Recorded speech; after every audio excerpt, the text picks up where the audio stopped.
has now been beaten in a Mississippi prison. The Border Patrol falls under the authority of Homeland Security, and joining us now from Washington, the chief of that agency, Michael Chertoff. Can you do anything to protect these two agents? You know, Bill, these two agents were charged. They were convicted by a Texas jury. They obviously still have their appeals ahead of them. Right now, I think the Bureau of Prisons, which is not in my department, it has to take the steps to at least offer them the opportunity to go into protective custody. They may or may not choose to do that, but that's the normal way we protect people who are law enforcement agents who are convicted and sent to prison. Okay, but obviously this hasn't worked because the BOP has not done it. The warden, Constant Reese, down in Yazoo City, didn't protect the Mr. Ramos, and I'm just telling you that somebody in the Bush administration has got to protect these guys. If God forbid one of them dies, I'm telling you, Mr. Secretary, Bill, it's going to be an enormous. It's already a scandal. It's brewing on an enormous scandal. I think everybody agrees that we have to offer these two individuals protective custody. Now, what I don't know is whether one of them turned it down initially. No, he didn't. He was thrown in there because he basically had no choice other than to be in solitary confinement. I'm just asking you as a professional to do what you can. I certainly will. All right. Now, you've been criticized by the ACLU, which makes a living out of criticizing Homeland Security in this country, for these detention centers that you now are operating for captured illegal aliens.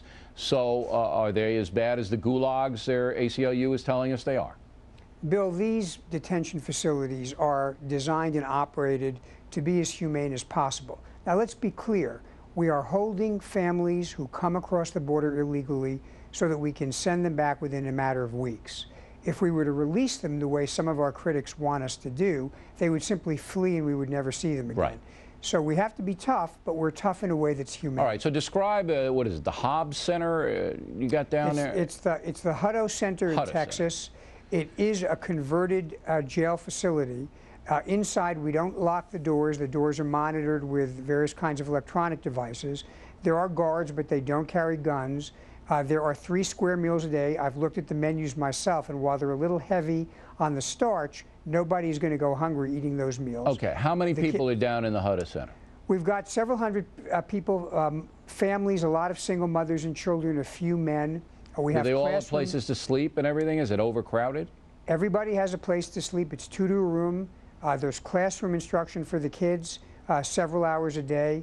There are games to play. There's recreation activities. And you let the press in to see all this, right? We brought the press in. Okay, so it's not the gulag the ACLU wants Americans to think it is. You're going on record to saying it's a facility that is humane, that looks out for these people until you can get them back to their country.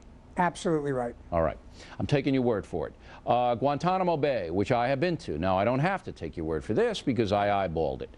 When I went down there, it was professionally run. Obviously, they could have cleaned it up and, you know, stopped beating the prisoners, and as soon as I left, they could have started beating them again. But it didn't look like that kind of a situation to me. It looked like it was professionally run. However, you're still taking a hit all over the world and in the United States. You guys are the concentration camp guys. What say you? Well, the military has allowed the International Red Cross into the facility. In fact, they have an office that I saw on the island. You know, Congress has sent delegations down. Journalists have been down there. So clearly, the government has been as transparent as it can be about the conditions. Now, look, I think the president has said he would love to close Guantanamo.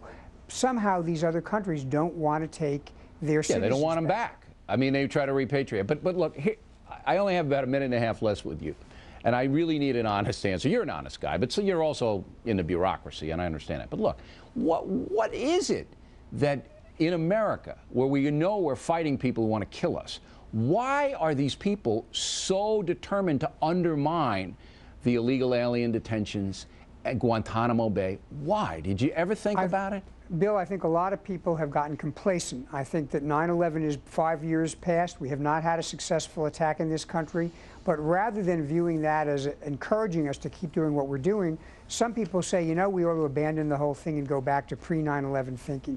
I don't think we can afford to do that anymore. But it's got to be a little bit more than that, because the hatred directed at you and at the Bush administration for your policies of no more catch and release for illegals and you know, to keep these people in Guantanamo Bay till we fully vet them, not let them just out. The hatred directed to you is staggering. Well, let me say this. I will not apologize for protecting Americans. I'm not going to apologize for putting as first priority keeping Americans safe. I don't think the administration will. Obviously, we want to be humane, we want to be fair, but job one is keeping Americans safe from harm. So your conscience is clear? You're not going to be someday charged with anything crazy? My conscience is clear. All right, Mr. Secretary, we appreciate you coming on. Thank you. Plenty more Heads of Fact moves along this evening.